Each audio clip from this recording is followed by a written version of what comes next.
Bismillahirrahmanirrahim. Assalamualaikum warahmatullahi wabarakatuh. Perkenalkan, nama saya Fitriani dari Prodi Tadris Bahasa Inggris. Di sini saya akan menjelaskan mengenai modul kewirausahaan.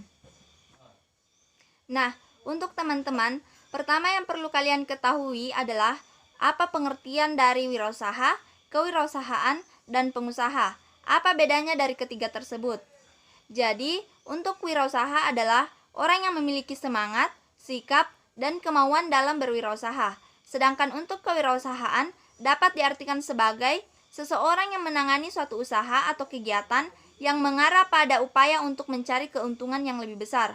Dan yang terakhir yaitu apa pengertian dari pengusaha.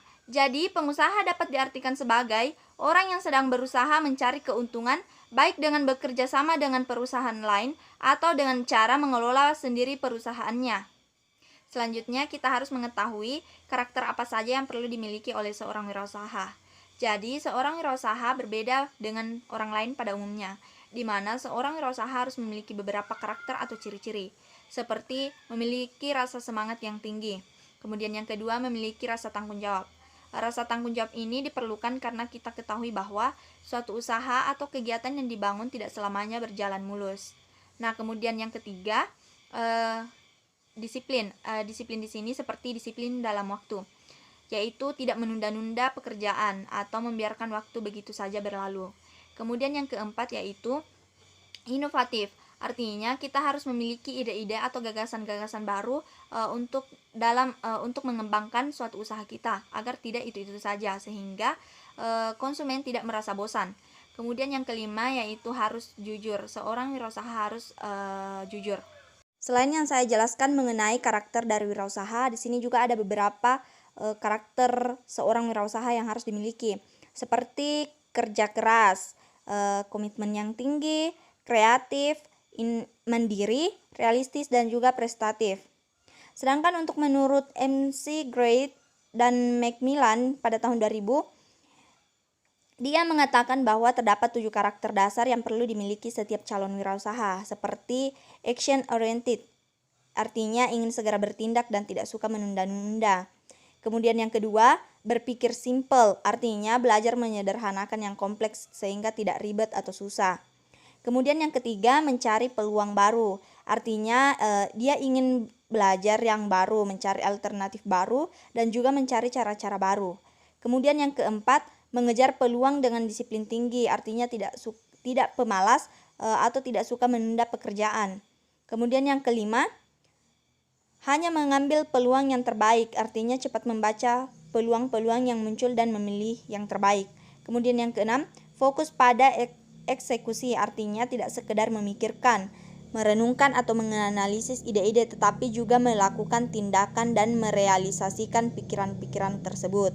Kemudian yang ketujuh, memfokuskan energi setiap orang pada bisnis yang digeluti, yaitu membangun jaringan dan memperbudayakan orang-orang di sekitarnya dan tidak melakukan semaunya sendiri. Apa itu mindset dan pentingnya mindset dalam berwirausaha? Jadi, mindset dapat diartikan sebagai pola pikir. Dengan kata lain, mindset adalah suatu rangkaian pemikiran yang membentuk kebiasaan berpikir seseorang. Nah, pentingnya mindset sangat diperlukan dalam berwirausaha. Hal ini disebabkan untuk mengembangkan inovasi-inovasi baru dalam usaha tersebut sehingga lebih maju. Selain mindset sangat penting dalam wirausaha, peranan mindset juga sangat diperlukan, di mana mindset atau pola pikir merupakan keseluruhan dari keyakinan yang kita miliki, nilai-nilai yang kita anut, kriteria, harapan, sikap, serta kebiasaan yang kita keluarkan dalam memandang diri sendiri, orang lain, maupun kehidupan. Mindset juga adalah penyaring yang dibangun untuk menafsirkan semua yang kita lihat dan alami, di mana tujuan mindset yaitu menggerakkan perilaku dan menggiring ke arah fakta yang terjadi. Ketika mindset cenderung negatif atau pesimis, maka kehidupan kita juga akan demikian, dan begitupun dengan sebaliknya. Apa itu resiko dan apa saja jenis-jenis resiko dalam bisnis? Jadi, yang pertama, pengertian dari resiko. Resiko dapat diartikan sebagai suatu konsekuensi yang harus diterima oleh seorang wirausaha ketika ia menjalankan suatu bisnis. Kemudian, Seorang wirausaha harus memiliki motivasi dalam mengambil risiko, seperti karena ia ingin mendapatkan keuntungan yang sebanding dengan yang telah ia lakukan. Nah, yang kedua, apa saja jenis-jenis risiko dalam bisnis? Jadi, jenis-jenis risiko dalam bisnis ada dua. Yang pertama, risiko murni. Yang dimaksud dengan risiko murni di sini adalah suatu risiko sebagai akibat adanya suatu situasi atau keputusan yang konsekuensinya adalah kerugian. Misalnya risiko karena pencurian, misalnya juga risiko karena kebakaran. Nah, kemudian jenis yang kedua yaitu risiko spekulatif. Yang dimaksud dengan risiko spekulatif adalah risiko sebagai akibat adanya suatu situasi atau keputusan yang konsekuensinya adalah keuntungan. Misalnya risiko dalam perubahan harga. Bagaimana strategi pemasaran dalam berwirausaha? Jadi, strategi pemasaran dalam berwirausaha sangat diperlukan. Hal ini untuk meningkatkan atau mengembangkan usaha yang telah dirintis.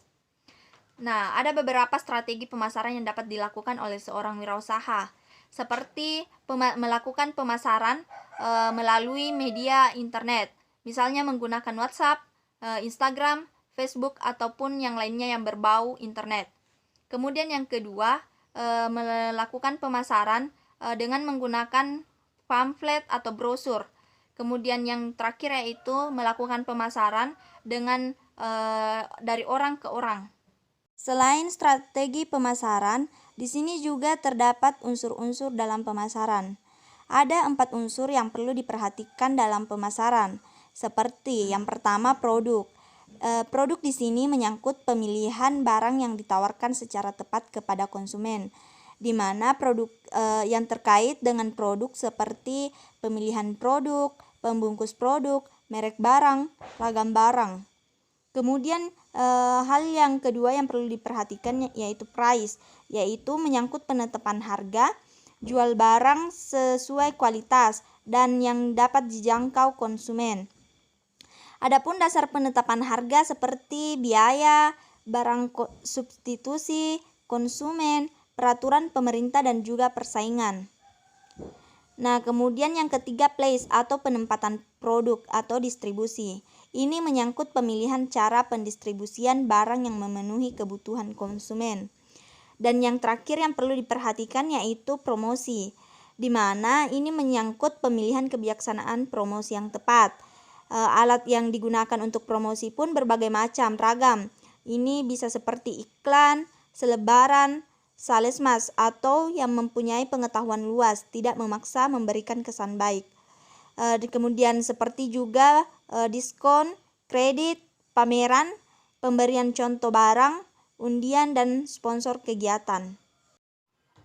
Untuk memulai usaha baru atau membangun usaha baru, ada beberapa hal yang perlu diperhatikan. Seperti yang pertama, menentukan nama atau memilih nama dan menentukan logo sesuai dengan usaha yang akan dikembangkan. Kemudian yang kedua, menentukan tempat usaha. Tempat usaha harusnya lebih strategis. Kemudian yang ketiga, membeli perlengkapan. Kemudian yang keempat, merekrut pegawai. Perekrutan pegawai harus berdasarkan dengan kemampuan dan keahliannya. Kemudian yang kelima, melakukan training dan uji coba. Nah, selain hal-hal yang perlu diperhatikan dalam memulai usaha baru atau bisnis, juga di sini ada tips menyusun rencana bisnis. Seperti yang pertama, singkat dan padat. Kemudian yang kedua, terorganisasi rapi dengan penampilan menarik. Kemudian yang ketiga, rencananya yang menjanjikan. Kemudian yang keempat, hindari untuk melebih-lebihkan proyeksi. Kemudian yang kelima, kemukakan resiko-resiko yang signifikan. Kemudian yang keenam, tim yang terpercaya dan efektif. Kemudian yang ketujuh, fokus. Dan yang kedelapan yaitu tentukan target pasar. Artinya kita harus menentukan keuntungan atau target yang ingin dicapai. Kemudian yang terakhir yaitu realistis dan spesifik. Adapun hal-hal yang tercantum dalam rencana bisnis seperti uraian ide bisnis yang ingin dijalankan, alasan bahwa ide rencana bisnis tersebut merupakan sebuah jawaban atas kebutuhan. Kemudian alasan bahwa Anda adalah orang yang paling tepat untuk menjalankan bisnis tersebut. Kemudian selanjutnya penjelasan mengenai cara mengembangkan bisnis. dan bagaimana menghasilkan uang atau memberi keuntungan. Kemudian yang kelima, penjelasan mengenai sasaran pasar, yaitu siapa konsumen dan bagaimana sistem atau cara penjualannya. Dan yang terakhir yaitu bagaimana rincian mengenai dana yang dibutuhkan untuk memulai bisnis tersebut. Itulah yang dapat saya sampaikan atau jelaskan. Lebih dan kurangnya mohon dimaafkan. Wabillahi taufiq wal hidayah. Wassalamualaikum warahmatullahi wabarakatuh.